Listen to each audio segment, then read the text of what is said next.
এই লক্ষ্মীপুরের এই সাধু বাবাকে দেখতেছেন, ইনি সব সময় গ্রামে কোনো প্রকার কোনো সমস্যা হলে সবাইকে সাহায্য করত। কেউ আসলে কাউকে ফিরিয়ে দিত না, যে যেটা বলতো সেটাই সাহায্য করত।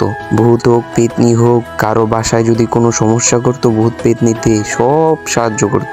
তারপর একদিন লক্ষ্মীপুরের শেষ প্রান্তে জঙ্গল দিয়ে যাচ্ছিল এক রাখাল তার গরুটাকে নিয়ে। তারপর রাখালটা তার গরুটাকে ঘাস খাইয়ে এনে প্রতিদিনের মতো বলতে লাগলো গরুটাকে, এই লাভলি তুই এন থাক রে, আমি গরু যাইতাছি, বিকালবেলা তরে নিয়া আবার ঘাস খাওয়াইতে লইয়া যামু, কোনো জায়গায় যাইস না আবার। তারপর রাখাল তার ঘরের ভিতরে এসে বসে এখানে কতক্ষণ অপেক্ষা করে তারপর আবার তার গরুটাকে নিয়ে বের হলো। তারপর রাখাল ঘর থেকে বের হয়েই গরুটাকে বলতে লাগলো, এই লাভলি আয় রে, তোরে ঘাস খাওয়াই লই আই।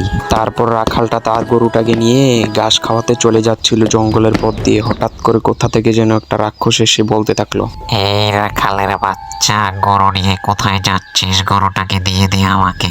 রাক্ষস ভাই, এই গরুটাই আমার শেষ সম্বল, আমার গরুটা নিও না তুমি প্লিজ। রাখালের বাচ্চা, তুই বেশি কথা বলতাছস, আর একটা কথাও বলবি না, চুপচাপ চলে যা, আমি তোর গরুটাকে গায়েব করে দেবো। তারপর রাক্ষসটা গরুটাকে গায়েব করে দিয়ে সে নিজেও গায়েব হয়ে গেল। তারপর রাখাল আর কি করবে, তারা আপন মনে চলে যাচ্ছিল তাদের বটগাছতলার সেই বাবার কাছে সাহায্যের জন্য, যে তার গরুটাকে ফিরিয়ে আনতে হবে। সাধু বাবা, আমার তো একটা সমস্যা হয়েছে। আমি আমার গরুটাকে নিয়ে ঘাস খাওয়াতে যাচ্ছিলাম, তারপরে রাস্তার মধ্যে হঠাৎ করে একটা রাক্ষস এসে আমার গরুটাকে নিয়ে চলে যায়। আপনি একটা কিছু করুন প্লিজ। বম বলা ওই রাজা পেতনি আর রাক্ষসগুলা, তুই কোনো টেনশন করিস না বৎস, এক্ষুনি ওই রাক্ষসের হাত থেকে তোর গরুটাকে ফিরিয়ে আনছি আমি, চল। তারপর সাধু বাবা চলতে লাগলো, চলতে চলতে সেই জায়গায় এসে বলতে লাগলো যে, এই ভয়ঙ্কর রাক্ষস, আমার গ্রামের লোকের গরু নিয়েছিস, এদিকে আয় তুই। কে রে সাধুর বাচ্চা, কেন ডেকেছিস আমাকে, বল।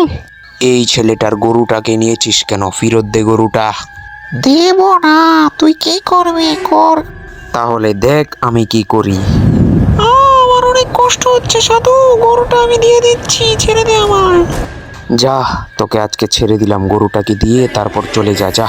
তারপর রাক্ষসটা চলে যায় রাখালটার গরুটাকে দিয়ে।